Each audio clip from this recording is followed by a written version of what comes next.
السلام علیکم ناظرین، آج کی زیر نظر ویڈیو میں ہم آپ کو فاطمہ خاتون کی تاریخ کے بارے میں بتائیں گے کہ یہ کون تھیں۔ فاطمہ خاتون پہلی عثمانی شہزادی تھی۔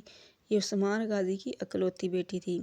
فاطمہ خاتون 1284 میں سوگوت میں پیدا ہوئیں اور ان کا انتقال 1347 میں اپنے بڑے بھائی اورحان غازی کے دور میں سوگوت میں ہوا۔ ان کی آنکھوں کا رنگ سبز تھا۔ فاطمہ خاتون عثمان بے اور ان کی دوسری بیوی ملعون خاتون کی بیٹی تھیں۔ وہ اورحان غازی اور علاء الدین پاشا کی چھوٹی بہن تھیں۔ فاطمہ خاتون خوش مزاج تھیں۔ وہ متجسس تھیں اور اپنے خاندان کے مسائل کا خاص خیال رکھتی تھیں اور انہیں حل کرنے کی کوشش کرتی رہتی تھیں۔ یہ عثمان بے کا خفیہ خزانہ تھی۔ فاطمہ خاتون اپنے بھائیوں سے بہت پیار کرتی تھی۔ اس کے ساتھ یہ ویڈیو ختم ہوئی۔ اگر آپ کو ویڈیو اچھی لگی ہو تو ویڈیو کو لائک کریں، چینل کو سبسکرائب کریں اور اس کو شیئر کریں۔ Thank you.